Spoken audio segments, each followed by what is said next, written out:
Hey, Marty, I was just thinking about you, and I thought I'd shoot you a message. Oh, hey Mike. That's so weird. I was just thinking about you too. Must be that Taylor family magic at work again. You know, whenever I meet new people, one of the first things I tell them is about how the men of our family all have a sixth sense. And no one ever believes me. People are so boring these days. Oh, you know what? I do that too. I honestly think that it's the fact that we're claiming that the magic runs on the male side of our family that people won't believe us.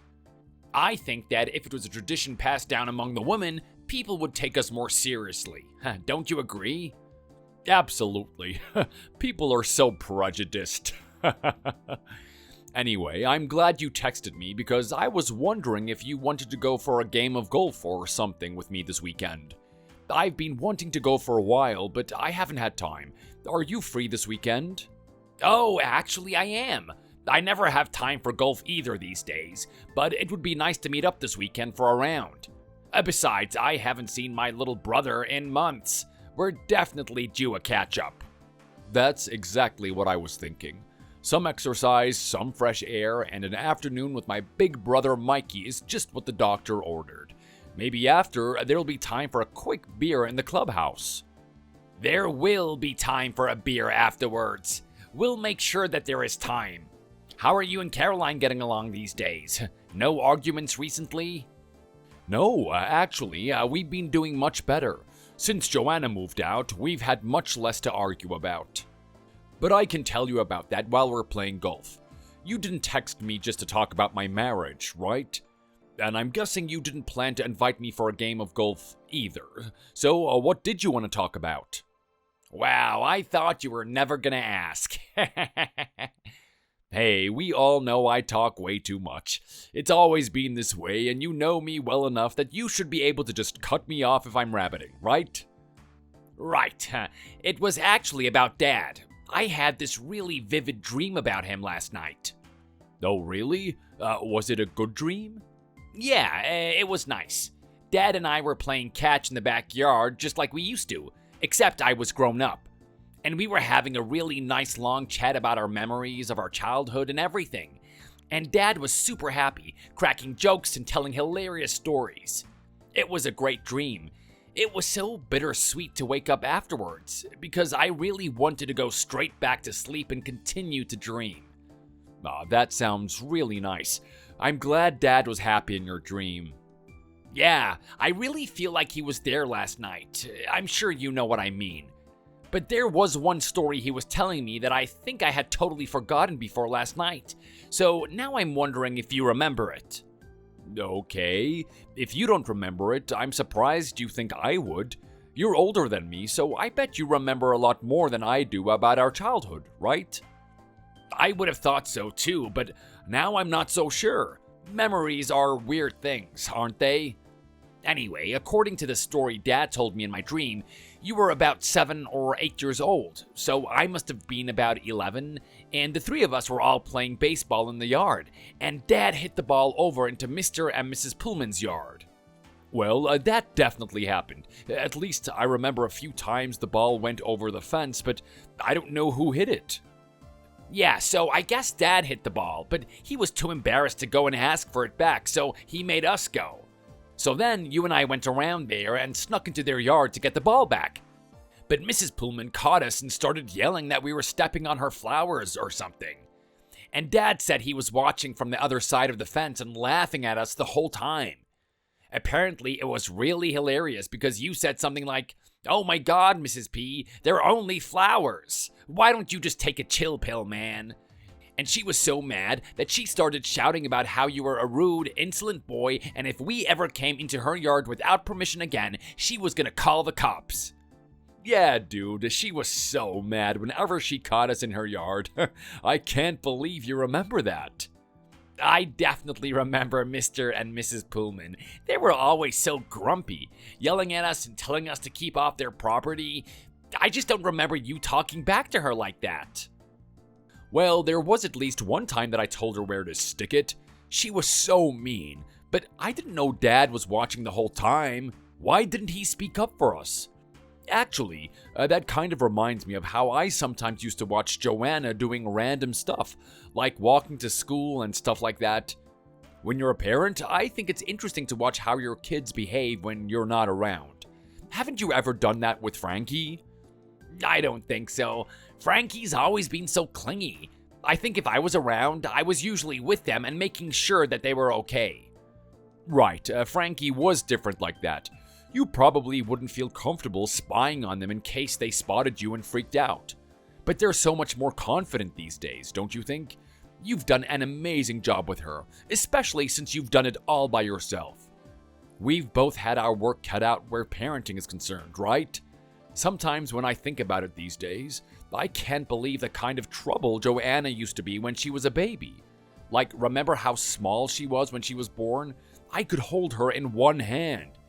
Even my father-in-law was worried about her, and it took a lot to bother him. He was such a manly man, you know? Totally afraid of showing any kind of emotion about anything. But those first few weeks after Joanna was born, when we didn't know if she would make it through, that definitely affected him. I still think Joanna's actually the only person I ever saw him worry about. She might even be the only person he really cared for, because I know he never showed any affection to Caroline. Don't you think he loved his daughter as much as he loved his granddaughter, really? Maybe he just didn't show it as much. If he did, he didn't show it at all, and he was just plain mean to me the whole time I knew him. Yeah, I remember that. I honestly don't know how you stood for it. That guy was so rude to you every single breath he took, and you're not the kind of person who will just stand by and let someone bully them, right? I mean, look at Mrs. Pullman. She was just trying to protect her precious flowers, and you totally roasted her. I know, I kept having to tell myself that it was for Caroline. I was only putting up with it for her sake at first, and then after Joanna was born, it was for both of them. And it was totally worth it. We hated each other at first, and Caroline's dad even tried punching me in the face and threatening me with a baseball bat a few times, but he never won. So eventually I think I earned a kind of begrudging respect from him because I never backed down, you know? And then when they both got ill, they really had to appreciate you, because you and Caroline looked after both of them, didn't you? I don't know if I could have done that. But you two worked so hard to make sure that they were comfortable once they weren't able to look after themselves anymore. Yep, because there wasn't anyone else who could do that for them. Caroline and I had to either put them in a care home or look after them ourselves. But we both felt so bad at how much they were suffering. At the end of the day, they were still her parents and Joanna's grandparents. And by the time they were coming to the end of their lives, things had changed. We developed a real affection for each other, I think. I know Caroline's dad never really expressed his feelings to me or Caroline, but I know he appreciated the care we took of him. I could see it in his eyes sometimes, especially after her mom was gone and he was by himself. Well, I think you're a very patient person, Marty. I don't know if I could have done what you and Caroline did. I think you're capable of more than you know, Mikey. You've taken such great care of Frankie already. They've been through so much and you've been there the whole time. Anyway, I think I need a break from thinking about my in-laws now. It's a little bit depressing to think about that time, even though it was years ago. I have to get on though. I'm supposed to be in the middle of putting some shelves up in the office. Caroline needs more space for all of her books. Okay, well, don't dwell on the past too much, man. I guess I better get back to work as well. Let me know about golf, yeah? I'm sure golf will be fine. I'll see you at the weekend. Okay, call me if you need to cancel or anything. Hi, honey, it's your dad. How are you getting on? Hey, Dad, I'm doing fine. Why? Is something up? No, not at all. I just thought I'd shoot you a message because I feel like I haven't heard from you in a while. You must be really busy these days. You haven't even sent me a selfie to prove how hard you're working like you usually do. I need to see those bags under your eyes or I'll start thinking you're slacking. How's this? Yeah, you're right. I haven't been able to call or text so much recently. I've been super busy. I barely have any free time at all. It's kind of a good thing, though. My team got assigned a cool design project to work on this month, so we've all been doing tons of overtime to make sure it's perfect. Oh, okay. That is good news. Don't burn yourself out, though. You look like you've lost a little bit of weight. Have you been eating properly? Dad, I haven't lost any weight at all. Are you kidding me?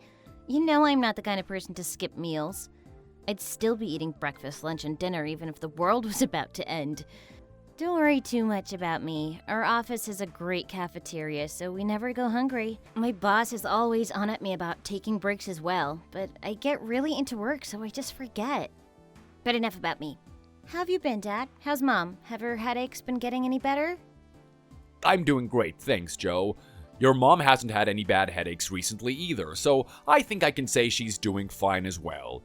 I was just tidying up in my office and I found an old photo album from when you were about 4 years old, so I thought I should probably send you a text to see how you were. Oh my god, and now you're sat on the floor of your office quietly reminiscing about all our great times together and getting all sentimental over memories you have of me as a little girl, right? How did you know? But you were such a sweet little girl. Everyone who saw you always said how lovely you were and how you'd become such a beautiful girl when you were older. You're so embarrassing, Dad. That's all in the distant past now, isn't it? Well, I'm sorry for being so proud of my only daughter, but can you blame me? You're kind, smart, and beautiful. You always caught people's attention wherever you went. I just got used to people admiring you. When you were little, it was because you were such a sweetheart, and when you were older, it was because you were so smart. I think all of my buddies at the golf club got tired of hearing your name because I talked about you so much back then while you were applying to colleges and stuff. And you never needed extra help or anything. You did it all by yourself. That's why I think I have a right to be proud of you and tell you about it sometimes. I don't want you to forget that you're great, okay? Okay, Dad, thanks. I think I got the message. I won't forget how much you love me and how proud you are. But seriously, I probably need a little pep talk today, so thanks for saying all of that and reminding me that I kick butt. Have you made a lot of friends at your new job, honey? I know you're really busy and everything at the moment, but I think it would help if you had someone to chat at break times and stuff. I get a little bit worried about you living all by yourself, you know? You don't go out late at night and walk home alone, do you? I thought perhaps if you lived alone, you'd meet someone. Dad, are you trying to find out whether I have a boyfriend or not? If you are, you're not being as subtle as I think you were hoping. You know it's none of your business, right? Yeah, I know that. I was just wondering, because I heard from your mom that you went on a couple of dates with a guy a few weeks ago, but I haven't heard anything else about it. And I thought after you moved out, that would be the most natural thing to happen. I don't want to put any pressure on you, though. I know your work is super important to you. It's okay. You don't have to worry about any of that stuff. I never walk around by myself after dark, and I'm great at maintaining a work-life balance. I even have friends. Okay, I'm sorry I brought it up. I know you'll talk about that kind of stuff when you want to. And you know, you don't have to have a boyfriend at all if you happen to be... Happen to be what? Into girls? Yeah, oh well, you know we're a very progressive family. We would be totally fine with any of that. So you don't think that Greg, the super jock boyfriend I had in high school, who you met and tried to be best buds with, is enough proof that I like guys? I don't know. People change. Greg might have just been someone you went out with to find out what you're into. Anyway, okay, this is getting super awkward now. Can we just drop the subject before the office floor opens up and swallows me whole? You're the one who started it. If you can't handle the heat, stay out of the kitchen, Dad. You're right, I shouldn't have asked. I'll remember for next time. Actually, there is something I've been meaning to share with you guys for a few weeks. Oh, really? What is it? Well, I was going to call and talk to you over the phone, but I guess it's fine to just tell you now. The guy I went on those dates with that I told Mom about, his name is Luke. I know you guys haven't even met yet, but we've been getting on really well. He asked me to marry him. He did what? Without my permission? How dare he do such a thing? I'm kidding. Congratulations, honey. That is really wonderful news. But you guys can't have been going out for very long. Have you answered him yet? What did you say? I kind of provisionally said yes. I want you guys to meet him first before we really decide to get married. I know it's pretty fast. We've only been going out a couple of months, but he's such an amazing person, Dad. You're going to absolutely love him. Oh my goodness, Joanna, this is huge. Oh, your mom is gonna lose her mind when she hears about it.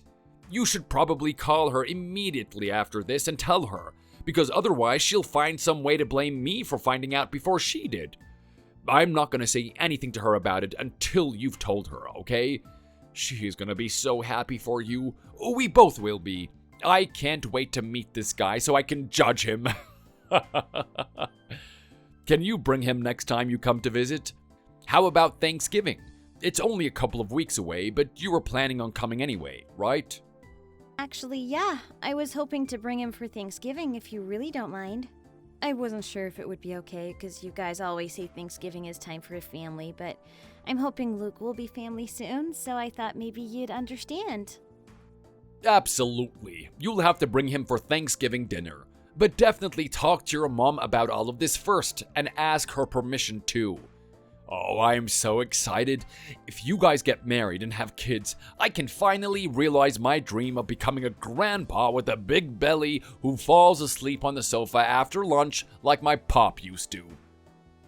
That is such a weird dream to have, but okay.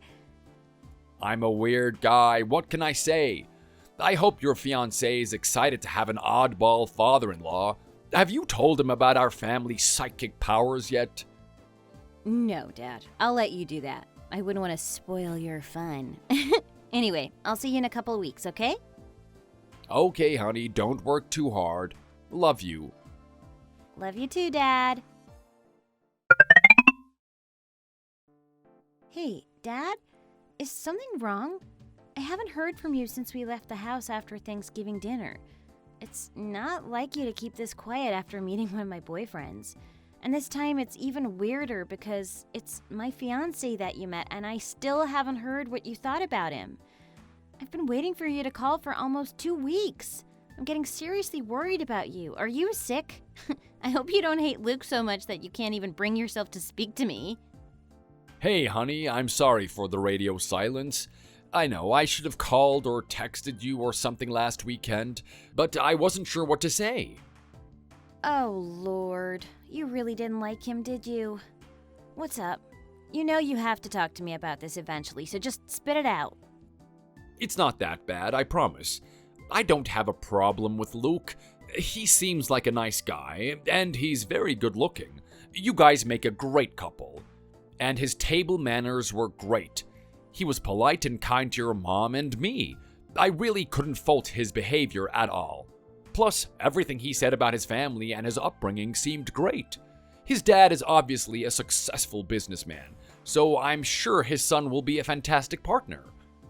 If you're happy with him and you love him, then there's no doubt that you'll be perfect for each other. Your mom thinks so too.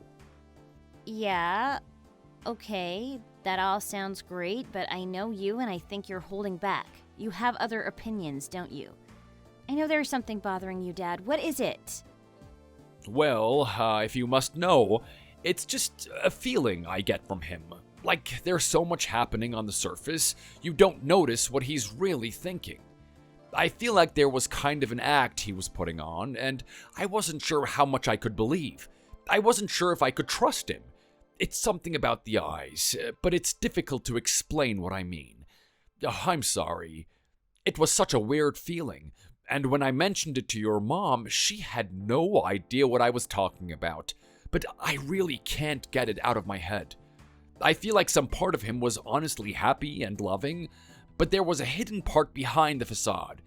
And I'm not so sure what it means for you or him. But you know I often get feelings about stuff that I can't explain. I always used to tell you that the men in this family have a kind of spiritual gift, right? Your Uncle Mike and I both have it. So I can't tell you exactly why I feel the way I do. You'll just have to take my word for it. There's something not quite right about Luke, sweetie. Right. So you're basing this snap judgment about the man I've agreed to marry on some crazy psychic feeling that isn't based on anything really except for a look in Luke's eyes that you don't like? You're not going to turn around and say we can't get married just because you have a funny feeling about him, are you? I knew you'd be mad if I told you. That's why I didn't want to say anything about this. Just ignore me. I've had plenty of feelings that came to nothing. Of course I'm not going to stand in your way if you've decided that Luke is the guy that you want to marry. You guys just work on choosing a date and your mom and I will help get everything ready. We have your wedding fund all saved up, so just send over the invoices as they come. Thanks, Dad. I'm absolutely certain that Luke won't let me down. He's the best guy I've ever met. We'll set a date and let you know how our plans are coming, okay? Okay, sweetheart. If you're sure, then I'm sure too. I expect this weird feeling is just me being sad that you're getting married and you're not going to be my little girl anymore. Time goes by so fast. I can't believe I'm going to be walking you down the aisle soon. Oh, I love you, honey. Have a great day at work. Thanks, Dad. I love you too. I can't wait for you to see me in my wedding dress. Hi, Martin. What's up? How are you and Caroline these days? Oh, hi, Luke. We're both fine. It's strange to hear from you out of the blue like this. Is everything okay? Everything is fine. I just wanted to check in with you guys since we haven't seen you in a few months, and Joe said you hadn't texted recently. How are the shelves that I put up? I hope they haven't fallen down already.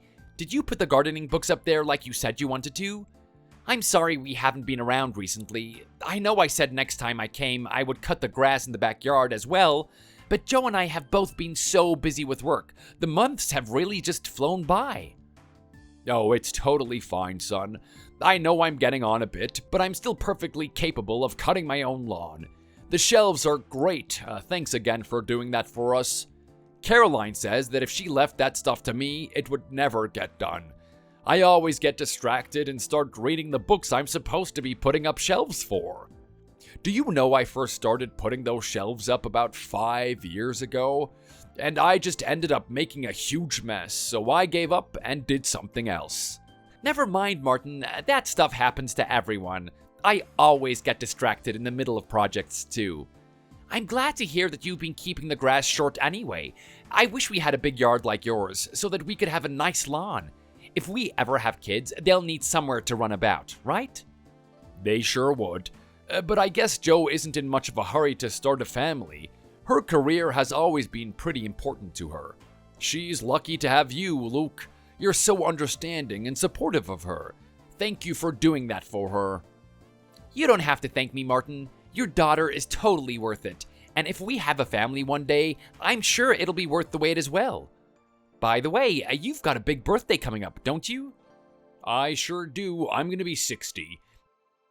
Well, make sure to invite a few of your girlfriends around for that weekend, because Joe and I want to throw you a party, okay? I've already spoken to Caroline about it, and she's going to do some food. I've ordered you a big cake in the shape of a golf course, and we're going to have a barbecue in the backyard. I'll do all the cooking, so you can just sit back and have a couple of cool beers with your buddies. I've invited your brother and his family too. Is that okay? I just want to make sure you have an amazing day. Wow, that's a really nice idea, Luke. Thank you very much. But are you sure I have enough friends to warrant a birthday party? We might find I'm not as popular as you thought. Besides, once you get to my age, people just try and forget about their birthdays. You'll have plenty of guests, I'm sure of it. And other than inviting them, you won't have to do any of the organizing or planning. We'll handle all of it. You know, since Joe and I have been married, we've hardly had any big parties as a family. I'm pretty sure the last time I saw Joe's Uncle Mike was at our wedding. I really think your birthday is a great opportunity to get the family together and have a good time. And if they all see what a wonderful son-in-law you have, then so be it. Okay then, son. If you're getting everything sorted, I promise I'll tell everyone there what a fantastic son-in-law you are. I guess it's about time we had a family get-together, and it'll be nice to have some of my buddies from the golf club over too. Are you sure Caroline doesn't mind? You've definitely discussed this with her first, haven't you?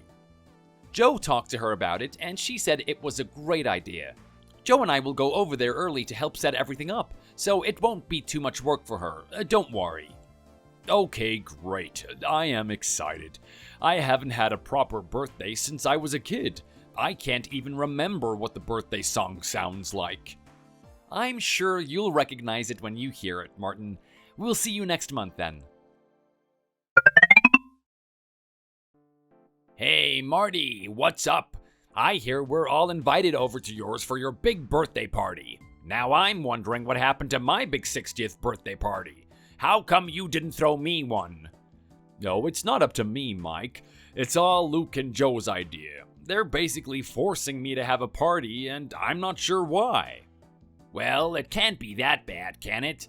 We'll have to bring you a present. What do you want? I was thinking a big bottle of whiskey. You don't have to bring me anything. I'm not asking for presents. I hadn't even considered that you'd bring anything. But if you really have to, I suppose whiskey would do. Martin, are you okay? I know you're trying to laugh it off, but it really seems like you're not into this whole party thing. Is there something bothering you about it? Is it about Luke? Haven't you been able to shake that off feeling you have about that guy? Well, it's not about Luke or the party, actually. It's nothing serious. I had a weird dream. Caroline's dad was in it. You dreamed of your father-in-law? That is very weird. What did he say? Was he back to complain about how you're no good for his daughter? No, not at all.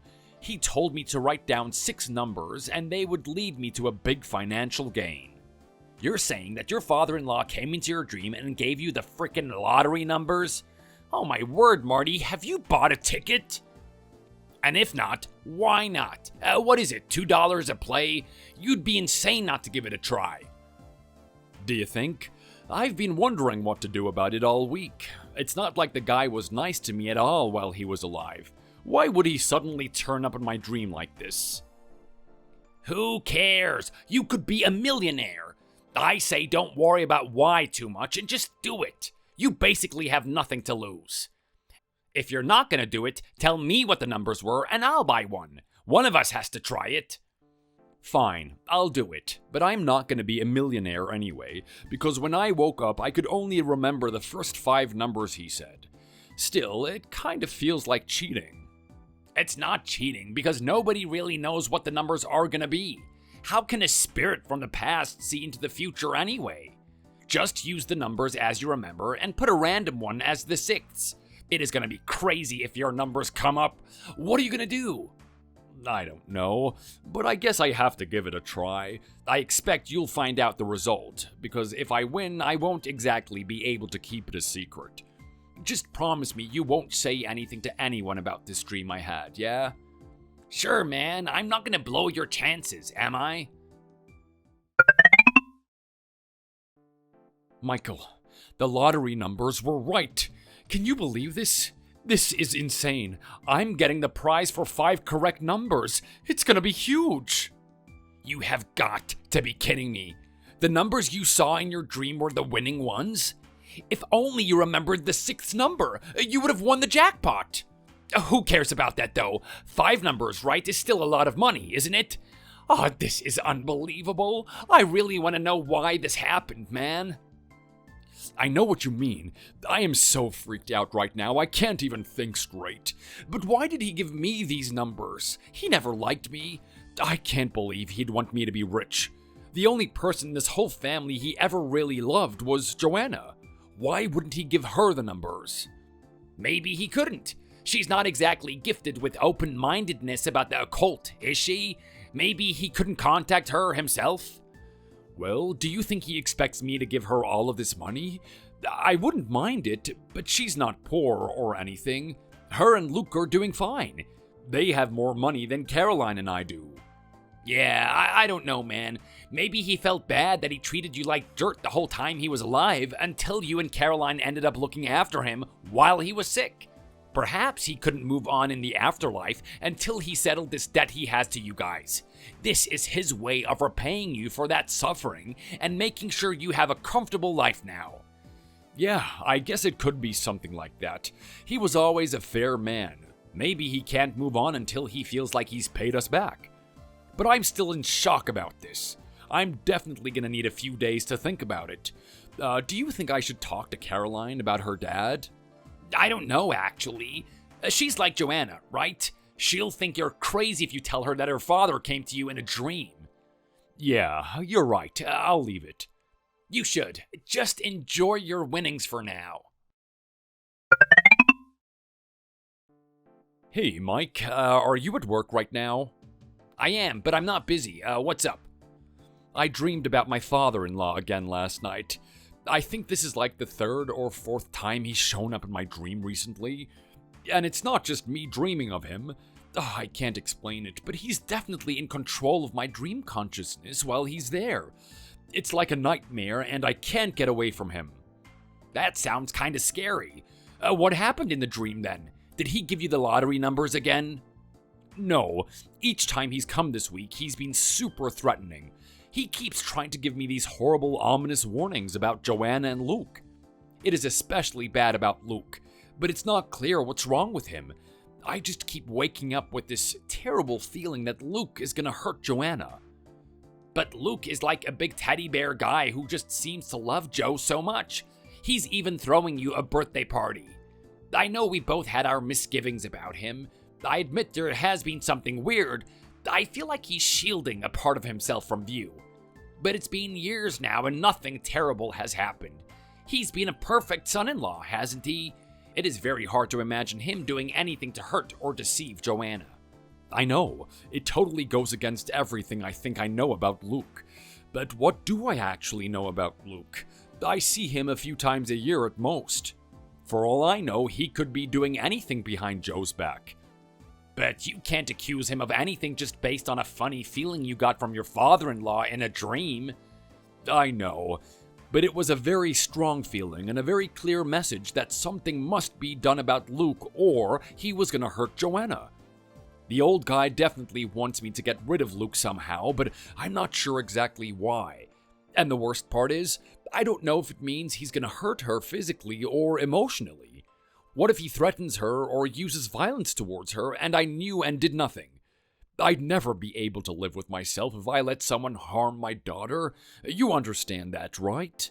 Of course. Do you think you could talk to Joe about it without her being suspicious of your motives? I doubt it. She's so smart. She always sees straight through me whenever I try anything like that. If I wanted to know if she was being mistreated, I'd have to just come out and ask her. Have you tried asking your father-in-law for more information in the dream? No, like I said, I have absolutely no control over myself while he's there in my dream. And it feels like it's over in a split second, and I wake up all sweaty and terrified of Luke. I wish I could answer him back, because then I could finally confront him for being such a nasty piece of work while he was alive. I mean, seriously, what right does he think he has to come back to me in my dreams and carry on messing with our lives after making me miserable for so many years? But there's no point in getting caught up in these bad feelings between me and him. I know this is all about Joanna and how much he cares about her. Even in death, he's obviously still there watching out for her and caring about her, right? I should just do my part to protect her too. That's all he wants me to do. And it's all I want to do as her father. So, what are you going to do? If you try to confront Joe and Luke and it turns out to be nothing, you could cause a serious rift between you all. Besides, you have your big birthday party coming up. Why don't you wait until that's over? You can watch them while they're over at your house at least. I guess I could just wait a week or so and see if I can figure out anything from their behavior towards each other. But it's also really hard to ignore these warnings, because you know it's the real deal. He proved that to you by giving you the correct lottery numbers, right? I think this must be what all of that was about. It was a way to make sure you knew the dreams were real premonitions and not just nightmares about your scary father-in-law. That is what I was thinking too. Do you think Caroline would believe me if I told her about the lottery numbers and everything? I'm not so sure. If I was you, I'd wait until you either have some clear evidence or an obvious message about what to do. Then I'd do what your dream father-in-law says, because we know he's right. So far, all you know is that you have to get rid of Luke, right? Maybe if you just leave it for a few nights, your father-in-law will be back with a clear reason or something. Until you have that, I don't really think you can do anything. I'm sure it's really upsetting, though. I wonder if there's anything else you can do. Like what? I thought about hiring a private investigator to check out what Luke is doing, but what if that was all found out and he isn't doing anything wrong? That would make me look like a maniac. I don't know, it's probably not such a huge deal. I'm sure parents hire people to spy on their children more than you think. Do you reckon? Yeah, I don't know. Anyway, Marty, I'm gonna have to get back to work now. Let me know what you decide and how everything is going, okay? Okay, I'll message you soon. Hi, sweetie. How are you doing these days? Hey, Dad. Not bad. I've just been working a lot. Are you okay? Are you excited for the party? Yeah, I'm fine. I just thought I'd send a message to check up on you. It seems like Luke texts me more than you do recently. Oh, Dad. I'm sorry. I never remember to text you. Luke is so much better than me at staying in touch with people. He has so much energy, even after a long day at work. He's doing all of the planning for your party. I've done hardly any. All I know is that I have to turn up and help decorate the house. We're so lucky to have Luke, aren't we? Yeah, he's pretty incredible. What's he up to these days? Is he busy with work? I guess so. You could just ask him if you want to know what he's up to, though. I know that. I just wanted to ask you because I wanted to know if you're spending enough time together. You're my priority, and I want to make sure you're happy, don't I? Does he get home on time and stuff? He's not working too hard, is he? I don't want to think that planning my party is going to be a burden on you two. I feel like these questions have some kind of ulterior motive, but whatever. If you must know, we are both really busy most weeknights and we both get home late. We cook a lot on the weekends and that's what keeps us going during the week, but we're not spending too much effort on your party. Luke would never have suggested holding a party if he didn't think we could manage it, so don't worry about that. So, you're both out late most nights and you don't really know where he is or what he's doing until he gets home? Doesn't that worry you? What? Dad! I knew you were getting at something. You can't start acting all suspicious of Luke. I said we're both out late. We're not doing anything weird. We both just work hard. Some nights I think he hangs out with his buddies after work. And sometimes on weekends he has people over for a game of cards or something. I have friends too. You know, it's allowed. Yeah, I know. You're both allowed to have your personal lives as well as married lives. I'm sorry, I wasn't trying to suggest anything weird. So you think Luke is doing something behind my back? Do you have a good reason to think this, or are you just having one of your funny feelings again? You know Luke by now, right? We've been married for almost 6 years. Can't you just forget about your weird first impression of him and move on? He's not hiding anything from us. Yeah, I'm sorry. I wasn't trying to pry into your private life or anything. I'll drop it. You can just ignore me, okay? Sure. I've got to get back to work now, so I'll text you later, okay?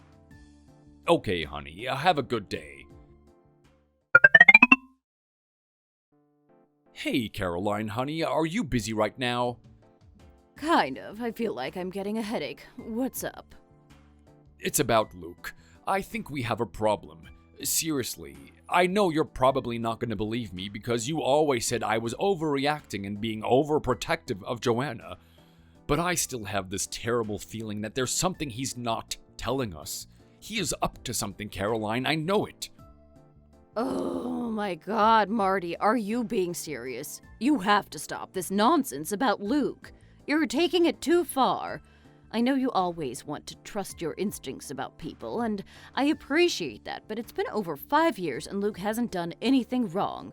For goodness sake, the guy's throwing you a birthday party next week and you still can't just accept that he's a good person. I'm not just gonna walk away from that situation if I know in my heart that there's something wrong, okay? You knew that about me when you married me. Can you just hear me out about this? It won't take long. Fine. Talk. I'm listening. Okay, well, do you know my friend Craig has a son who works at a hotel in the next town? I can't remember the name of the hotel, but it's not a huge chain or anything. I know Craig, and I know he has a son, but I don't know anything about a hotel. What does this have to do with Luke? Craig's son thought he saw Luke checking into the hotel with a woman that wasn't Joanna. They were holding hands and they both stayed overnight, and he saw them again the next morning. Can you believe that? I think he's been cheating the whole time that they've been married. I'd bet my life on it, actually. Oh, come on, Martin. He thinks he saw someone who looked like Luke, but it could have been anyone. You can't tell me you think that's proof that our son-in-law is cheating. It's not just that he saw them. He found their names in the booking system afterwards. They didn't even bother to use fake names. So the next time he saw them go in there, he called me and I went there the morning after and saw them leave. That was yesterday morning. I saw Luke with my own eyes. That is not all. The other woman is pregnant. Craig didn't tell me that, or maybe he didn't notice, but it seemed perfectly obvious to me. Luke even touched her belly before they kissed and said goodbye. Well, I don't believe it. Luke always talks about how he wants children, but he says he'll wait until Joanna is ready. He would never betray her like this. You can't just go around accusing people of cheating without any proof. I have proof now. I saw them with my own eyes. Why won't you believe me? I'm telling you the truth. Well, I think I'll wait until I see actual proof, like photographs or something like that. Until then, I'm not going to give credit to your crazy imagination. You've always been obsessed with the idea that Luke isn't good enough for Joanna or something. You're probably just daydreaming this stuff so you can start talking about your instinct again. So you refuse to believe me? You're my wife. If you don't believe me, how am I going to convince anyone else that this is true? I don't know, Marty. You'll just have to find some proof. You can't make crazy allegations about people like this without it. Look, my head hurts. Can we just drop this? Fine. I'll have to find a way to prove it to you before it gets any worse then, won't I? Hi, Mike. I hope you're not too busy. I just really need someone to talk to about this stuff with Joanna and Luke. Oh no, what's up? Did something happen? Have you had any more dreams? I did, but that's not the worst thing. The worst part is that I saw Luke coming out of a hotel with his girlfriend. They were obviously together. He was holding her hand and she was pregnant. I had no idea that this was going to get so bad so quickly like this. I just thought it was a bunch of freaky dreams that would all come to nothing. Oh man, this is bad. Have you spoken to anyone except me about it? No wonder we both had that feeling about not being able to trust that guy. I wonder how long it's been going on for. I know. I hate to think how long he's been deceiving us all. I haven't said anything to Joanna about it yet. I tried telling Caroline, but she reacted really badly and said she couldn't believe anything without proof. Now I'm afraid to bring the subject up with Jo, in case she says the same thing. Well, that's probably because you don't have any proof. Did you take any photos of them? I couldn't. They were quite far away, and by the time I got my phone out, all I could see were the backs of their heads. You're just gonna have to try again then, aren't you? But what about your party? It's only a week or so away. How are you gonna face having Luke in your house when you know what you do? I don't know. It's a total disaster. I'm just gonna have to get the photographs as proof and convince Caroline and Joanna before the day of the party. There is no way I can have him in my house pretending like nothing is wrong. I totally agree with you there. If I was you, I would probably want to confront him, and I might even bring a couple of buddies. But it sounds like your father-in-law is spot on with his information. If only he could give you some more proof somehow. I know. I'll just have to wait for my friend to let me know if he sees them at the hotel again. Then I'll go and get photographs. The sooner, the better. I don't want to think of my niece married to this cheating loser for any longer. It is awful. Let me know if you need any help with this. I can lend you my camera with the fancy zoom lens if you like. It's okay. I think it'll be better if I can take a photo with my phone. Then it'll automatically have a time and date stamp, and I can save it in the cloud so it doesn't get lost if I damage my phone. Okay, that sounds like a good plan. Good luck. Hi, honey. Are you busy right now? Are you getting ready for work? You didn't leave yet, did you? Hi, Dad. Wow, what's up? You sound totally manic. It's weird of you to text me so early in the morning for one thing. What's going on? I'm not manic. I just have something to talk to you about, and it's kind of urgent. Can you promise to listen to me and not freak out or start saying that I'm going crazy? Sure, I guess. Can you just tell me what's going on? You sound all worked up and it's worrying me. Okay, well, I've been having some weird dreams recently. It's been a few weeks, but every couple of days I dream about your grandfather, your mom's dad, not mine. And each time I dream of him, he keeps being really scary, saying that you're in danger. But until now, it wasn't so urgent, just vaguely threatening, right? But this morning in my dream, I got this clear feeling that he does not want you to drive today, at least not by yourself. You mustn't drive your car to work, do you hear me? But Dad, you can't really believe this, can you? I have to get to work today and my car is the only possible method of transport I have. It's just a dream, right? I can't really explain it without sounding like a madman, but remember the time a few weeks ago when I got 5 numbers right on the lottery? That was because your grandfather came into my dream and gave me the correct numbers. I think he wanted to prove that he was telling the truth and that I should believe him. But that's totally insane. Dad, it's not even funny anymore. I'm actually worried that you might be losing your mind. So you're saying Grandpa thinks my car is dangerous and I shouldn't drive it or something? I'm sorry, but I can't just take a day off work because you had a dream. Isn't there anyone else who could drive you? I just really don't feel good knowing you're out in that car. Can you promise me you'll try and get a lift with someone else? Fine, I promise I will try and get a lift to work. I won't drive. Are you happy now? Just go to work and try and forget about these weird dreams of Grandpa, okay? Hey, Dad. I just wanted to say sorry about driving when you clearly told me it would be dangerous. I'm sorry I didn't believe you. You deserve better. Hi, honey. It's okay. You don't have to apologize to me. It was scary as heck to get that phone call saying you were in the hospital, but I know you're gonna be alright now. I should have listened to you.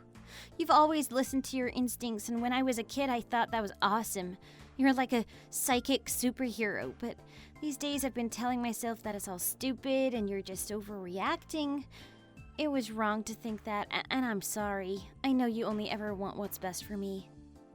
Really, I'd rather you did prove me wrong by being just fine driving around yesterday. It's worse to be right and know that you're in the hospital. I could have done more to prevent you driving. I'm just glad the accident wasn't worse. Actually, I think the fact that you warned me about the car did help. I wasn't going anywhere near as fast as I usually go. So when the car suddenly swerved and I lost control of it, I just crashed into the barrier at the side of the road and managed to stop the car from hitting any other cars. At least I know I didn't hurt anyone else, right? If you hadn't warned me, I would have been traveling way faster and I would have caused a huge pileup. Imagine all of the people who could have been killed or injured if I hadn't been able to stop. I really don't want to think about it. Has the doctor been in to see you today? He told us yesterday that your ankle and a couple of ribs are broken. Yeah, he came in to see me this morning to see how I got through the night. I didn't sleep much. The painkillers kept wearing off and the pain woke me up. And I'm in a really uncomfortable position. But he didn't say anything much about my injuries. I think it's just going to take a few days for me to be able to leave the hospital. Well, your mom and I will come by to see you again as soon as we can. Have you seen Luke? Yeah, he came to see me last night. He was really weird about it, actually. I think he was kind of embarrassed to see me looking like this. He went away really quickly. No, that sucks, honey. Maybe he's just freaked out. Men are weird when they've been scared. I guess so. do you know what happened to the car? I tried asking around yesterday, but no one could tell me, and you were unconscious. Oh, right. I think the police brought it back to the precinct with them. You could drop by and talk to them about it. I'll call the insurance company later and ask them about making a claim. I think it might have to be investigated because having the steering suddenly fail like that is a bit weird. If you talk to the police, can you see if you can arrange to have it investigated? Yeah, that's part of my plan, actually. Your cousin Frankie is a mechanic, right? I want to ask him to take a look at it and make sure there wasn't anything done to it on purpose. Yes, please ask Frankie to have a look. I forgot they were working as a mechanic these days. Do you think somebody did this on purpose? To hurt me? I know, sweetie, but I think it's worth getting checked out. Don't you? Yeah, okay. I agree. Thanks for sorting this stuff out, Dad. That's okay, Joe. That's what dads are for. And for having weird premonitions, apparently. I know you're not in too much pain for now. I'll see you later with your mom, okay? Sure, thanks, Dad. Love you. Hey, Uncle Marty, do you have a minute? I just got round to looking at Joe's car. Hey, Frankie, thanks for doing that. I hope it's not looking too bad. Joanna said that she thought it wasn't that messed up. Well, I think I might have to get my boss to take a look at it as well, but it's actually not the crash damage that I'm worried about. Joe managed to avoid damaging the car much, which is amazing. She was very lucky. But the problem is, it looks like someone messed around with the steering on purpose. Someone messed around with it? What do you mean? Are you sure? Yeah, the nut and bolt that connects the steering rod and ball joint are missing. That wouldn't just come loose by accident. You'd need a good wrench to take it off. It must have been done by someone with a good knowledge of how cars work and how you can sabotage them without it showing up in the warning lights or anything. Hold on, I'm not exactly sure what you mean. The whole nut and bolt was missing? How did Joe even drive the car at all if the steering rod wasn't connected to the axle? That's what you mean, right? Yeah, but I think the nut was removed, and the bolt was probably left in, and it just gradually worked its way free, which caused the accident. Oh my goodness, I knew there was something going on here. Joe said that she got the car serviced just last week. Do you think one of the mechanics could have left the nut off on purpose? No, and not unless she didn't drive it all week. It must have been done more recently than that. This is really suspicious, Uncle Marty. I think we should contact the police about it. Of course we should talk to the police about it straight away. Can you ask your boss to take a look at it and provide a second opinion? Then you guys can call the police. Then you'll just have to leave the car alone because it'll probably become evidence. I'm not gonna let this go. If someone tried to harm my daughter on purpose, they're gonna pay. Okay, I got it. I'll talk to my boss and then we'll let the police know what we found. No, thanks, Frankie. You're a star. Hey, honey, what are you up to? Nothing, Dad. I'm still in the hospital with nothing to do. You know that. What's up? Do you have news about the car? Well, I just got off the phone with the police officer in charge of investigating what happened to your car. They're heading over to the hospital now. I'm gonna meet them there. Is Luke there as well? He told me he was gonna head there to have lunch with you. The police are coming again? We were just about to head down to the cafeteria for lunch. Do they seriously have to come here now? I'm hungry. Yes, it's important. But can you do me a favor? Don't tell Luke that the police are on their way there, and don't let him leave if you can manage it. Just make up some excuse and keep him in your room until the police get there, okay? Can you get him to help you do your hair or something for a few minutes? Sure, but can't you tell me why? You're being super shady right now, and you know how I hate it when you don't give me the whole story. Can you just trust me this time, honey? Last time I asked you to trust me, you didn't, and then you ended up in the hospital. I'm not gonna run the risk of anything else happening to you. Okay, fine. I'll keep him here, but can you hurry?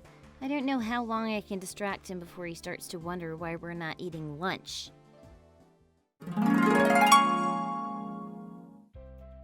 I really owe a lot of what happened after Joanna's accident to Frankie and Mike.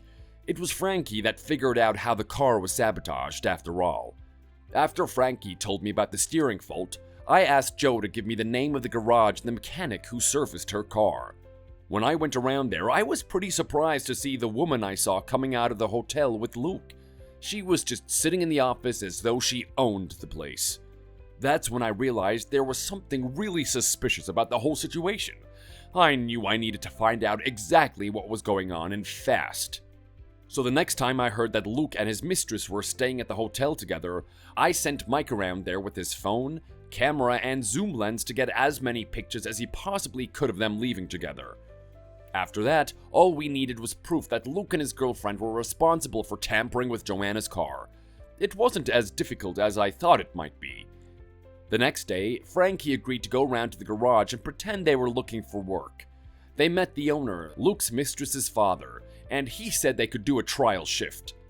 At some point during that trial shift, Frankie found some instructions for removing the nut on the steering wheel ball joint that caused Joanna's accident. They told the police about it, and the police went around to the garage and discovered that photos of those instructions had been sent to Luke's email. When they visited Luke and Joanna's house, they found a printout of the instructions as well as an old wrench and the nut from the ball joint stuffed in a drawer in the garage. The officers said that it was plenty of evidence for them to file a warrant for Luke's arrest. They were already at the hospital when I arrived. I felt so sorry for Joanna when I saw her in the hospital. Luke was being led away by a couple of police officers, and another was trying to explain to her what they were arresting him for. She was totally blindsided by the whole thing. She believed in Luke and trusted him completely, right up until the moment the police officers showed her Mike's photos and the photos from the garage. It was really difficult to watch her finally begin to understand the depths of his betrayal. I'm glad that the police arrived before I did, because I don't know what would have happened otherwise. If I had gone there and found Luke alone or with Joanna, I probably would have tried to hurt him somehow. I was so angry knowing what he had done to my daughter. But it's better that I never got that opportunity. It wouldn't have helped Joe to see me act like that, and I probably would have been arrested alongside her husband. After the police left, I tried my best to explain what I knew to Joe, and when my wife arrived, I told her all about it as well. It took them both some time to accept that Luke had been lying to them. But I still had copies of the photos on my phone, so they had to believe the evidence of their eyes. My guess is that Luke was always the kind of person who conceals part of their life from others. He did love Joanna, but he also loved his freedom and did whatever he wanted. I don't think he intended to get his girlfriend pregnant, but when he did, they decided that it would be easier for them to just get rid of Joanna and get married themselves. I just can't believe that instead of simply asking for a divorce, they came up with this evil plan to sabotage the car and make Joanna's death look like a tragic accident. My daughter was totally floored by the idea that the man she loved and trusted had actually planned to hurt her and even tampered with her car with his own hands. It took her a very long time to come to terms with it, but it was helpful that Luke was convicted of attempted murder and given a long prison sentence. His mistress and her father were also found guilty of conspiring to murder Joanna because they helped Luke form and carry out his awful plan. Now it's all over, we're left to rebuild our lives. Joanna was able to get a divorce from Luke pretty easily after he was sent to prison. She moved back home temporarily, but now she's back at work and living on her own in a nice apartment near the river. She seems happy, and I'm sure she'll find someone new if she wants to. Since everything happened, I've been back a few times to visit my father-in-law's grave and lay some flowers. I am so thankful he gave me the opportunity to save my daughter from a worse accident. Whatever happens next, I'm glad we still have each other. Hey son, how was school today? Did you have that history test you were worried about today, or is that next week? I forgot. It's next week. I still have to study for that tonight, Dad. Thanks for reminding me. School was fine, but there's a guy in my AP English class who is so annoying. He keeps trying to catch me out on stuff. It's like he wants to prove he's better than me or something. What is he doing? Can't you talk to your teacher about it? I guess, but I don't really want to talk to the teacher. It's not a big deal. It just bugs me. Whenever we have to make groups or pairs to discuss something, he makes sure he's in my group so that he can ask me questions I don't know the answers to. So then, if we have a presentation, he always tries to make me look dumb in front of the whole class. Well, some kids get super competitive in high school. I don't think they realize that once you go to university, your high school grades don't really matter anymore. Just ignore him, he'll forget about you and move on to someone else eventually. He probably feels threatened by you, Alex. Everyone knows you're smart, and you'll probably be applying to a bunch of great colleges. This guy just wants to prove he's smarter than you, but there's no reason for him to do that. He's being an idiot. In fact, he's not making himself look smarter than you, he's making himself look dumb. It's probably clear to everyone else what he's doing. Don't worry. I know that, and it's really not necessary. He's just as smart as I am, and we don't need to make a competition out of every English class. You're right, I should just ignore him. He'll give up trying to compete if I don't react, right? Right. That's how I always handled bullies, and it works pretty well. Just keep your head down and no one will bother you. Did you have a good day? Yeah, it was fine. Busy, but fine. I was just texting to tell you that I'm on my way home, actually. I thought so. It's a bit early, isn't it? You're usually at work till at least 7 p.m. these days. I haven't even started cooking dinner yet. I don't know what I'm going to make. I just got home and went straight upstairs to do my homework. I can't believe the teachers are still giving us homework when they know we have tests coming up. Oh, it's no problem, kiddo. You've been making dinner for all three of us almost every day for the last few weeks, and your mom is hardly ever there to appreciate it. But I'm not going to be as busy next month, so you can relax now for a while. Actually, I was planning on trying to get home in time to make dinner myself today.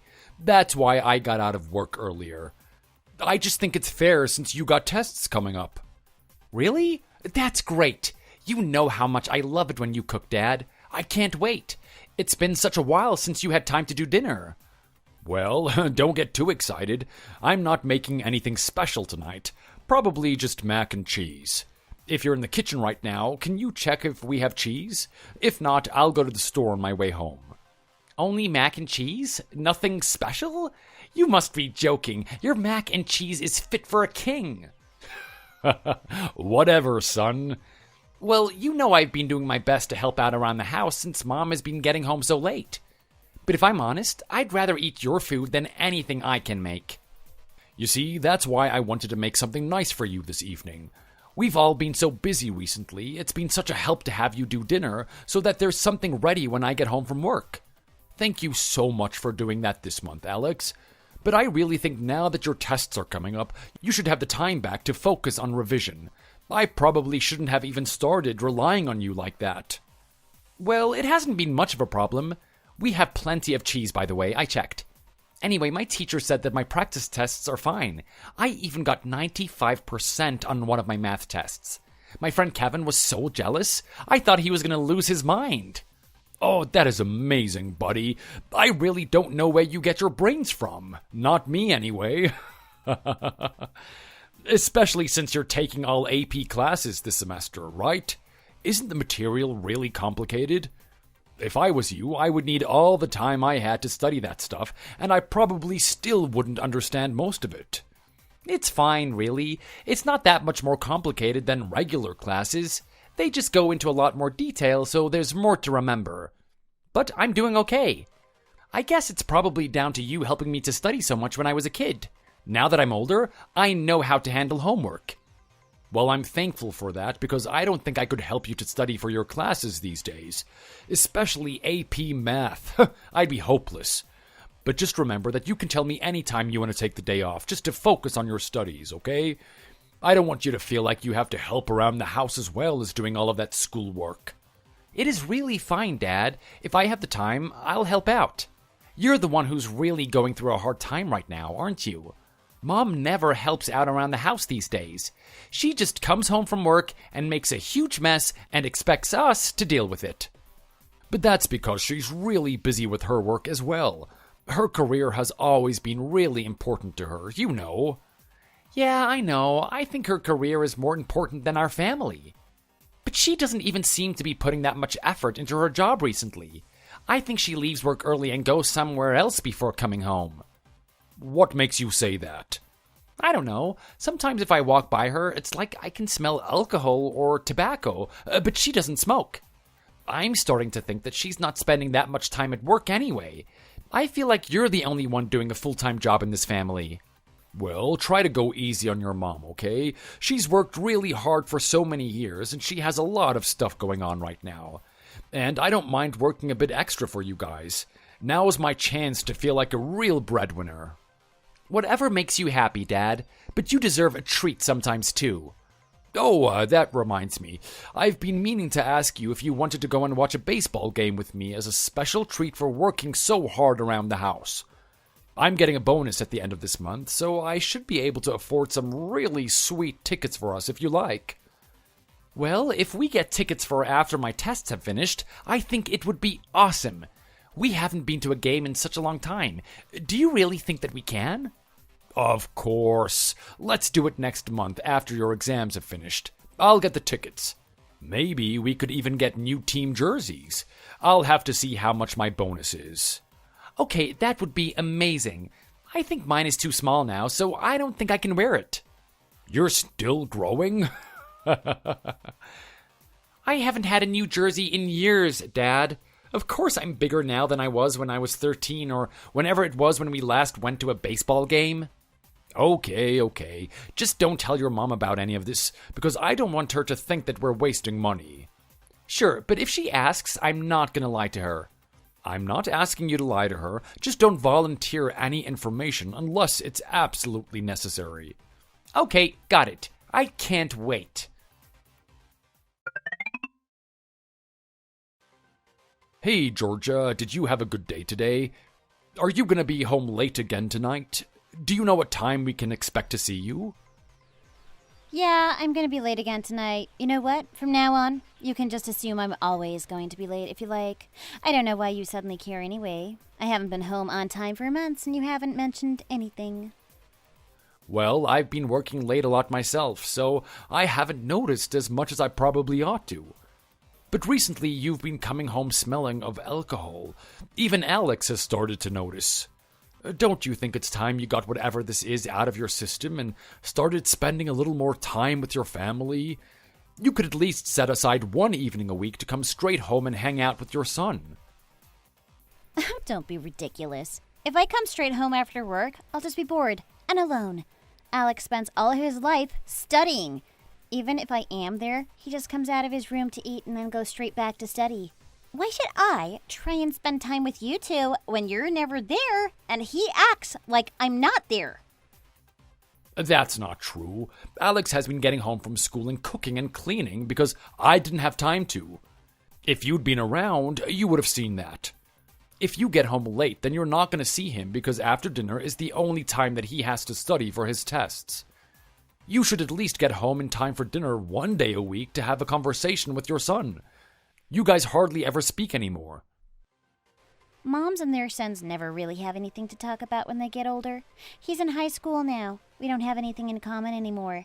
Besides, if I try to talk to him, he starts acting like I'm too stupid to understand what he's saying. I'm sure that's not true, but if you ask him what he's studying at school, he's going to start talking about complicated stuff. That's not because he's a know-it-all or anything. It's just because his classes are more difficult now.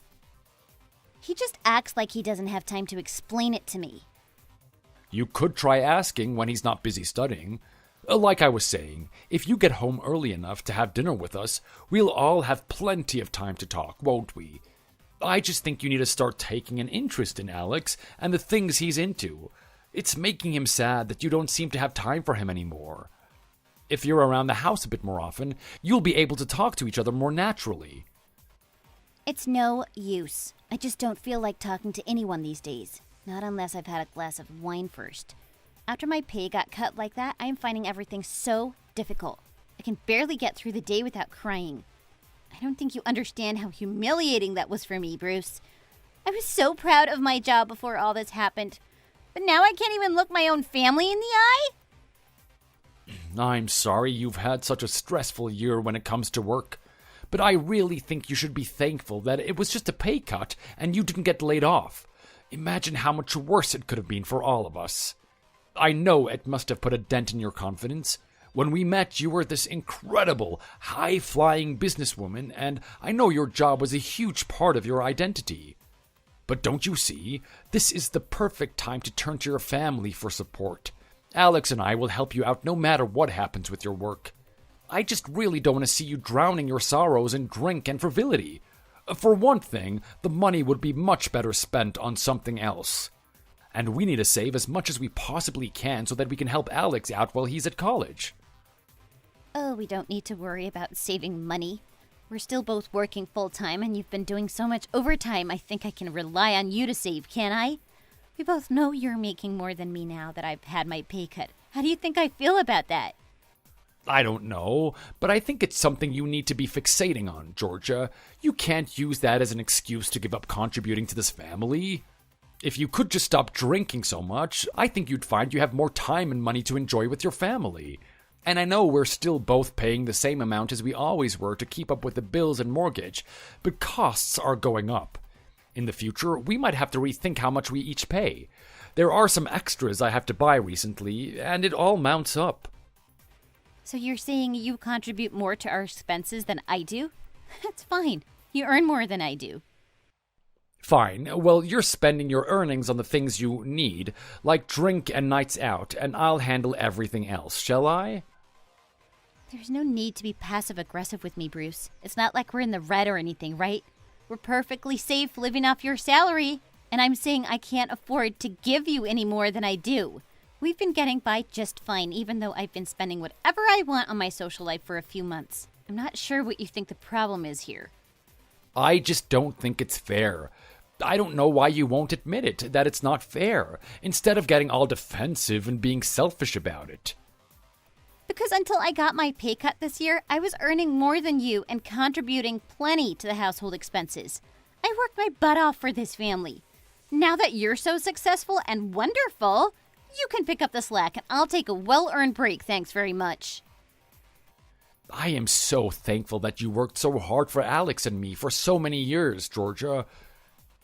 I know when we got married, your career was in a much better place than mine was, so we decided that I would take care of most of the household chores. And at that time, that was fair. But when Alex was born, we didn't really discuss our plan for parental leave or anything, so you just went back to work as soon as you could. That meant I was left taking care of Alex, and I couldn't go back to work until he was old enough to go to a childminder. And even when I went back to work, I still did most of the childcare and housework. It's like you just forgot there was an extra person to look after. I really wanted to be supportive of that, because I know that a lot of women have their careers cut short by their family commitments. I don't think that's right. If you want to, you should be able to have your career and a family.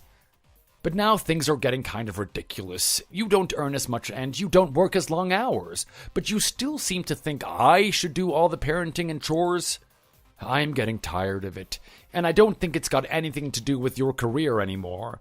I think it's just that you don't want to be involved in this family. But back when I was the one with the amazing career prospects, you were all jealous and you said you hoped one day you'd have that too. So now you have that, and you should be happy. And Alex doesn't need looking after so much these days, so we don't really have to worry about being around for him, do we? He's almost grown, Bruce. I just think I've worked so hard for this family, I deserve a break now that the pressure's off a bit. You can't just take a break from your family, though. That's not how it works. I feel like you're not listening, or you're not understanding what I'm saying. Well, if you're not happy with this conversation, why don't we just drop it?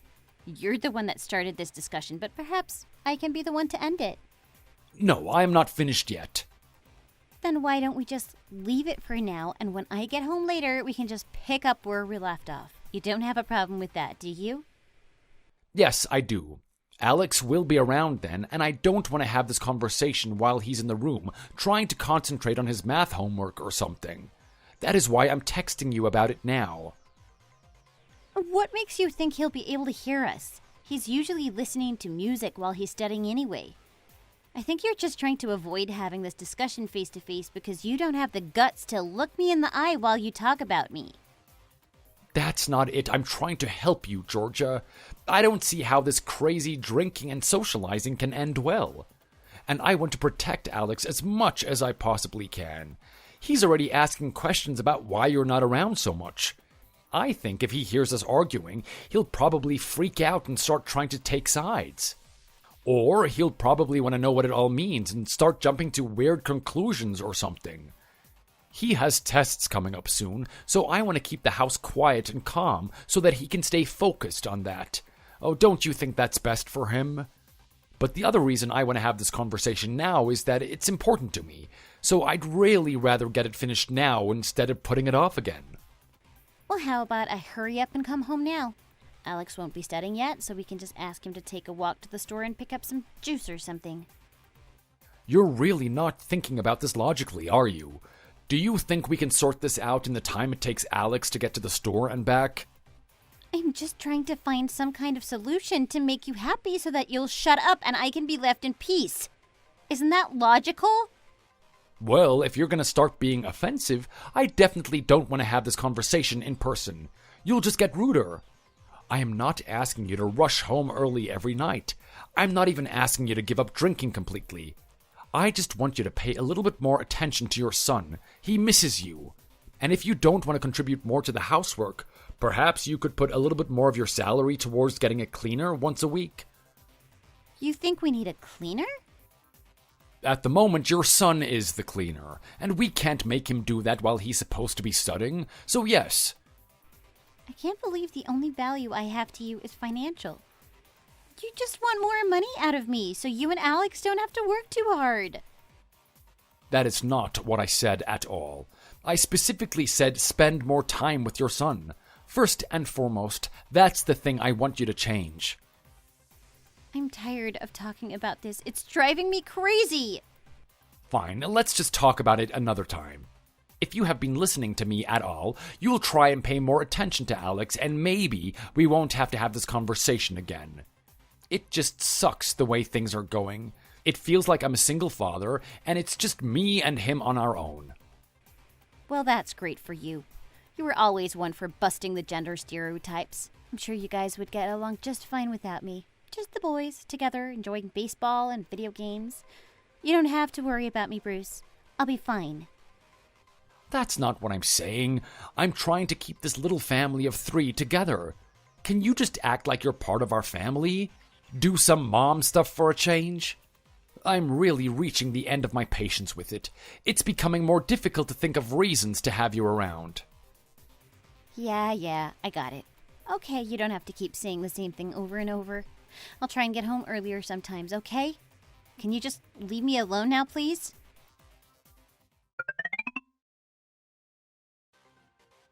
Hi, Dad. You're not at home right now, are you? No, I'm back at work.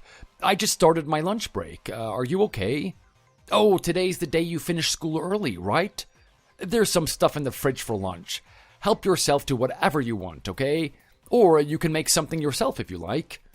I'll make dinner when I get home, though. You're supposed to be using this time to study like your teachers are expecting. Yeah, okay.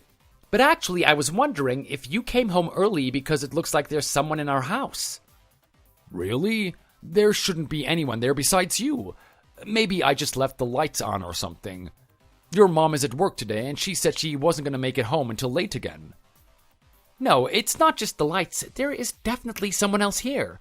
There is a car parked in the driveway, and I don't recognize it. I'm pretty sure I've never seen it here before, so it can't be anyone we know. Huh? Maybe one of the neighbors is using our driveway while we're out. No, I just tried to open the door really quietly to see if it was unlocked, and it's open. There's a couple of pairs of shoes in the hallway, and one pair is a guy's sneakers, but they're not mine or yours. This is really freaking me out. There is at least 2 people in the house, and definitely a guy that I don't know. Alex, are you in the house right now?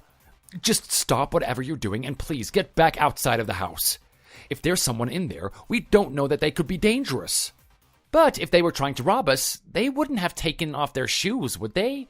That wouldn't make any sense. I don't think whoever this is wants to threaten us or anything. It could be that Mom came home early from work and bought a friend. Or we left the door open and Grandma and Grandpa have turned up and let themselves in. That's possible, right? No, Grandma would have texted me that she was planning on coming over. I can't think of any reason someone would be in our house uninvited without intending to commit a crime. That means they're probably a threat if you catch them. Also, you know Grandma and Grandpa's car, right? It can't be someone you already know if you don't recognize the car. I really don't like the sound of this, Alex, so I really think you should go outside the house and wait for me to get home or for the police to arrive. Actually, you should go over to one of the neighbors' houses and explain to them what is happening. They'll let you wait with them. Okay, but I really don't think it's a robber or any kind of criminal. They're not even being secretive. I can hear them talking and laughing. It still doesn't seem safe to me. I don't want you hanging around there when there's someone you don't know in there. I keep seeing stories on the news where thieves come round disguised as salesmen and try people's doors. If we left our door open, there could be robbers in there just taking their time because they think we're all out for the whole day. You text me for advice, right? Because you didn't know what to do. I'm telling you what to do right now. Leave the house and go next door and wait there. I'll call the police. Yeah, I guess I texted you to find out what I should do, but also I thought you might know who was here. But I'm in the hallway and I can see into the house and it's all fine. Nothing has been messed up or taken. I really don't think whoever is in here is a robber. Oh my God, Alex, please just get out of the house. If something were to happen to you right now, I would never be able to forgive myself, so please just do what I say. Okay, I'll leave. But before I do, I'm gonna see if I can find out who it is. I'll just take a little look through the door to the lounge. That'll be okay, right? If there's someone on the couch, they'll be facing away from the door. And I can see from here it's not fully closed, so I'll be able to peek through the gap. No, Alex, that is dangerous. Please stop. I'm on my way home now. I told my manager that there's been an emergency, so I'll jump into the car in a minute and call the police from there. Dad! Hurry up! You have to get here as soon as possible. Oh, what is happening, Alex? Just hurry up!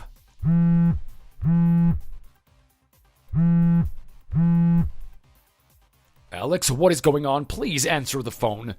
Are you okay? Come on, Alex, text back. I'm sorry, Dad. It's okay. I'm fine. I found out who was in our house. I got rid of them. What? How? They kind of were trying to steal from us, but not how you thought. Hey, Bruce. I'm really sorry about what happened yesterday. I just wanted to apologize again and make sure you know how much I already regret what I've done. That guy means nothing to me, really. We barely know each other. It's not a relationship or anything. Do you think you could forgive me? I don't even care what people mean to each other. I've got no reason to forgive you for anything that you've done recently. You had an affair. You brought another man into our house in the middle of the day, and the worst part is that Alex saw the whole thing. You've never been a great mother, but now you've reached rock bottom. I don't think you could get any worse. I'm sorry. But don't you think what Alex did to us yesterday was way too much? He totally overreacted. He sprayed Gareth in the eyes with his deodorant, and when I tried talking to him, he sprayed it at me too. I can still feel it stinging. I might have to go to the hospital to get my eyes bathed properly or something. Gareth couldn't see anything for about 15 minutes, Bruce. What if he went blind or something? I have to admit, that was a bit of a shock to me too. I didn't know Alex could take care of himself like that. That was a great piece of quick thinking. He figured out how to disable that guy without causing permanent damage or anything. It's not funny, Bruce. How do you know Alex was considering how much damage he caused? He seemed way too mad to be capable of making smart decisions. Let's not talk about which of us was making smart decisions yesterday, Georgia, because it sure wasn't you. And I think you should be thankful it wasn't me who came home early and found you two like that. I don't know what I would have done. I'd like to think I could restrain myself and not resort to violence with you, but I probably wouldn't have been able to stop myself from going after this Gareth guy. And do you want to know the part that is really driving me crazy? You let that loser wear the baseball jersey I bought for Alex to wear to the game next month. It was a present. You must have found it in our closet, right? Did you think it was just a free jersey I had for no reason? How dare you let that dirty playboy wear our son's clothes? I don't understand why it's such a problem. It's not a baseball jersey. It's not like I gave it to him. If you want me to replace it, I will. Gareth tore his shirt buttons off while he was getting undressed, so he couldn't put his own clothes back on. So I went to the closet, but I didn't want to give him any of your clothes because it would have been weird. That's when I found the jersey. Please, spare me the details. It is crazy that you would bring another man over to our house, but now I'm supposed to accept that you had to let him wear your son's clothes as well? As if that's not as weird as letting him wear your husband's clothes. I didn't do it because I thought it was hot or anything, Bruce. I'm not totally unhinged. You could have fooled me. But yeah, I'll include the costs of the jersey in the settlement, so you'll end up by replacing it anyway. What do you mean by settlement? Are you planning on asking for a divorce or something? Of course, why wouldn't I in this situation? Do you have something to say about that? Is there a problem? Of course I have a problem. I am not planning on marrying Gareth. Like I said, it's not a long-term thing. You don't have to worry about getting a divorce. Yesterday was just a 1D thing. It's out of my system now. Just a little fun, and then tomorrow it'll be back to normal. But I don't want to go back to normal after all of this. I don't think I could, even if I tried. Nobody asked you to look everywhere for your little bit of fun, but you did. There's no going back now. You cheated on me and betrayed Alex's trust in the worst way possible. You could have gone to a hotel or anywhere else, but you chose to bring that guy over to our home that we share as a family. Now, neither Alex nor I will ever be totally comfortable in that house because of all the horrible memories it contains. And he'll never be able to unsee that image of you and your buddy going at it on that couch. I said I'm sorry for that. It was just bad timing. I didn't think anyone would be home for hours. Obviously, I didn't plan it to happen the way it did. Neither of you have any morals. How could that guy even agree to coming over to the house that you live in with your husband and son? Is that the kind of thing you people find exciting?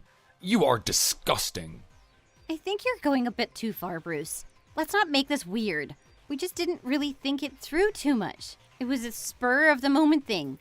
He met me there, and we were going to go out, but we got distracted.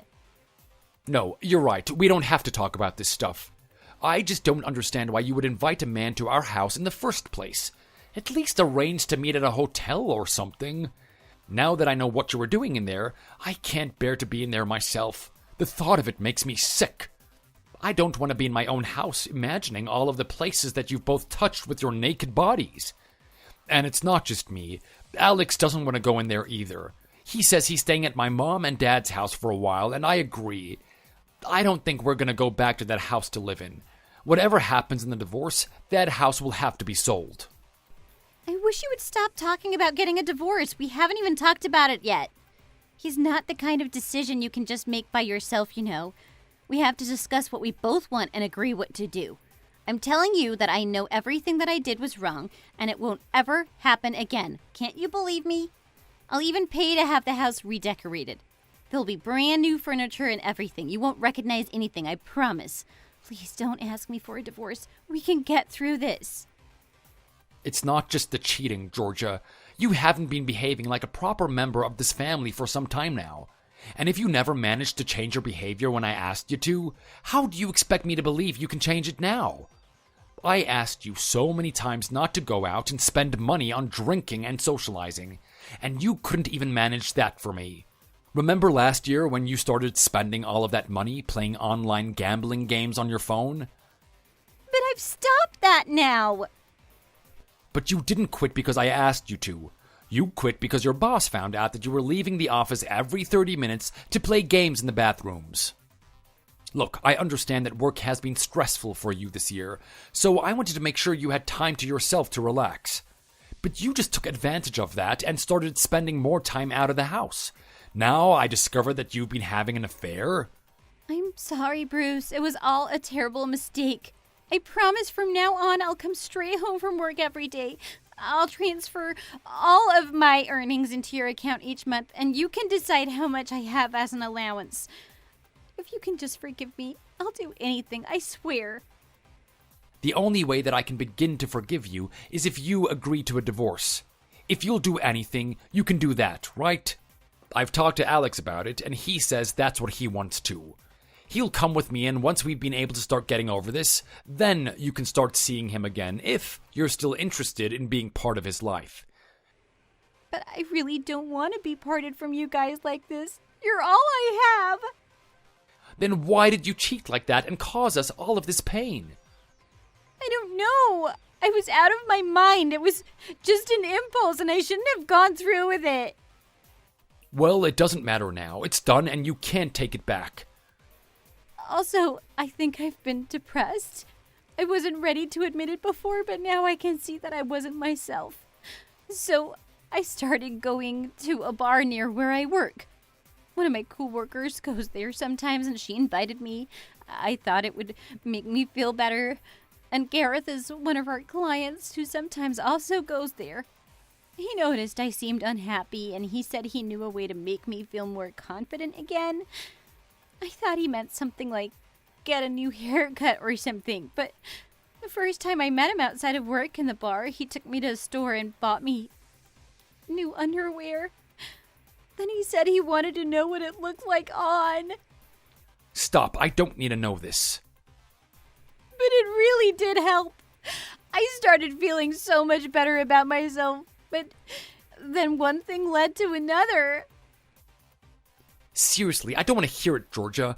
The only thing worse than knowing you slept with someone else is having to hear you talk about it. So are you blaming all of this on how sad you were about having your salary reduced? Well, it really knocked my confidence, and you weren't being very supportive. How could I be supportive when you weren't around? Stop trying to shift this back onto me, Georgia. You weren't at work today, right? Well, I didn't really feel like it with everything that's going on, and I couldn't stop thinking about what you said about not moving out. I took the day off. Why are you asking anyway? I thought you didn't care about me anymore. I found one of your door passes in my car last night, so I went over there to hand it in. And I wanted to talk to them about a couple of things. I knew that story you told me yesterday about Gareth just being a work client you ran into by chance didn't check out, so I wanted to ask someone. Judging by the new story you told me just now, you admit that you lied. I forgot I said that. Well, I found out a couple of other things while I was there. Mainly about how the pay cut stuff was all a lie, and you never actually had your salary reduced. They can't just share that information with you. That's personal. But I'm your husband. I have a right to know your personal information. And I told them I'd let everyone know that you slept with one of their clients. So you blackmailed them into telling you my personal secrets? No, actually, when I mentioned the pay cut, your manager said, "What pay cut?" And then I said they should fire you because you're a liar, and otherwise I might want to tell everyone about your behavior. So, you were divorcing me, and you're going to get me fired as well? That is cruel, Bruce. Personally, I think what you did was more cruel. You lied so you could avoid contributing to the household expenses. You also used that lie as an excuse to get sympathy and to avoid spending time with your family. And now you've cheated on me in our own home. You have got absolutely no respect for me or Alex, have you? I promise I can make up for all of that. I never did that because I wanted to disrespect either of you. I was just going through some kind of crisis. You can trust me again, Bruce. Next time I won't let you down. I'll only ever think of you guys. I'll apologize to Alex and make sure he knows he's my #1 priority from now on. Please stop talking about divorce. It's reasonable for you guys to need some time away from me in the house, but you should call me again in a few weeks and we can talk about what to do.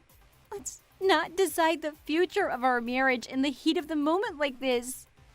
No, Georgia, it is too late now. It is like I said, it's not just a split-second decision for me. I've been considering it for a while now. This just pushed me over the edge. At first I thought keeping the family together would be best for Alex. But now he's caught you with another guy on our couch. I have to take steps to protect him from that happening again. We can't live with you anymore. Maybe Alex is remembering that wrong. I am pretty sure when he came in we were just talking. We definitely weren't naked, were we? Georgia, don't start trying to pretend Alex imagined what he saw. That's just gonna mess him up even more. He can't prove it. Maybe he was just frightened and his imagination filled in some details. Stop. Why do you keep trying to deny what happened? Don't you realize I can't trust you anymore now that I know that you've lied to me so many times? Even if you weren't technically naked when Alex saw you, he was traumatized by what he saw. The technicalities can't change that. Our relationship is ruined, Georgia, and so is your relationship with your son.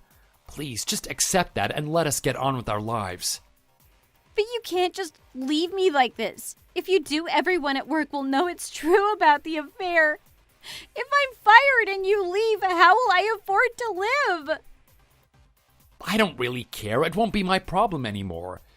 And I'm not going to feel guilty about saying that because you brought all of this on yourself.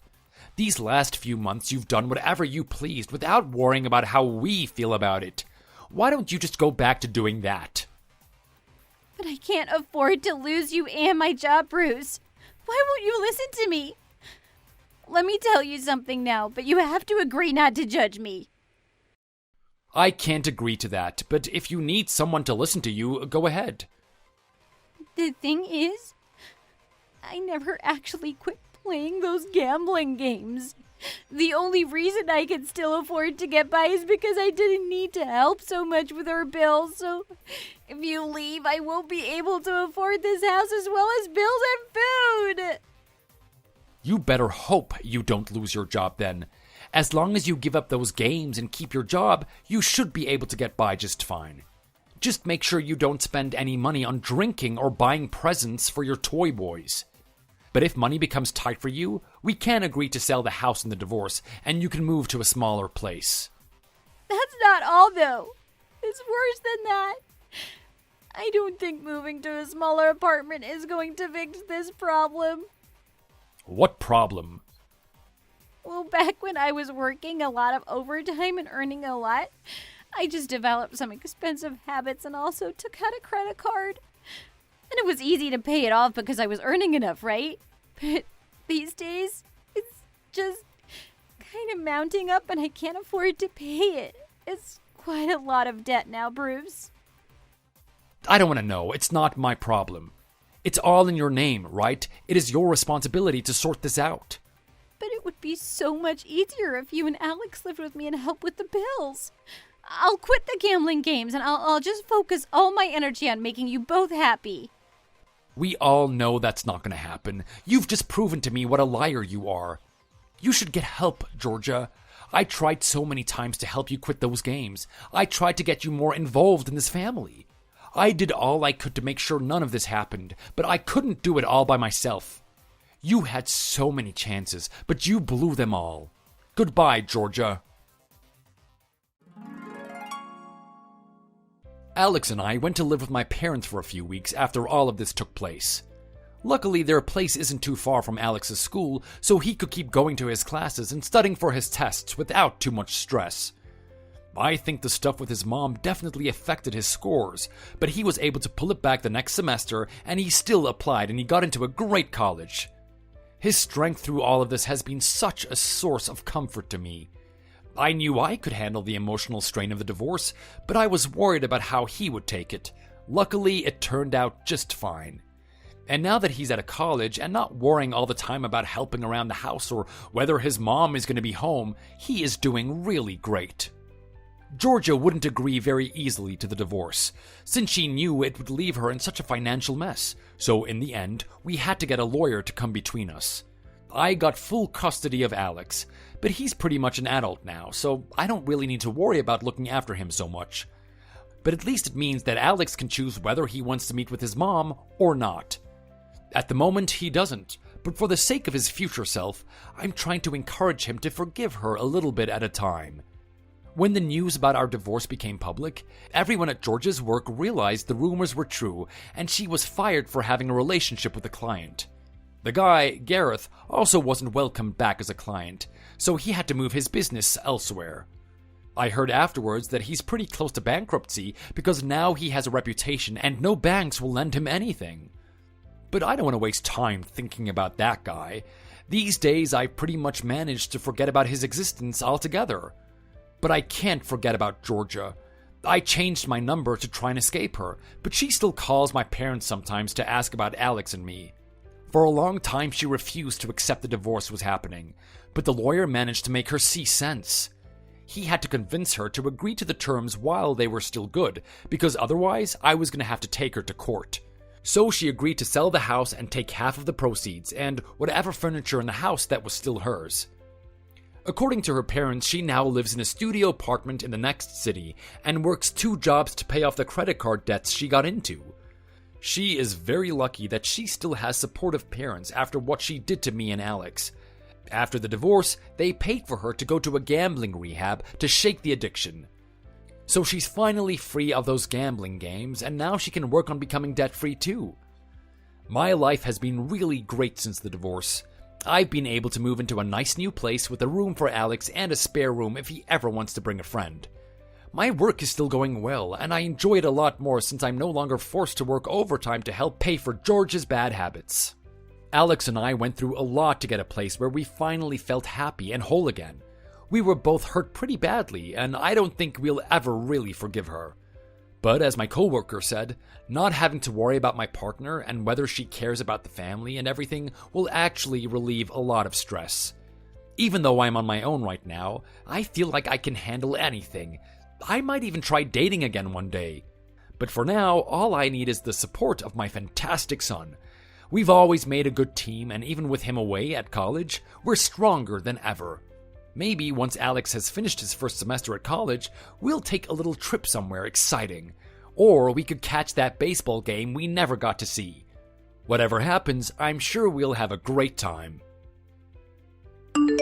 Thank you for watching. If you enjoyed this video, don't forget to give it a like and subscribe for more content.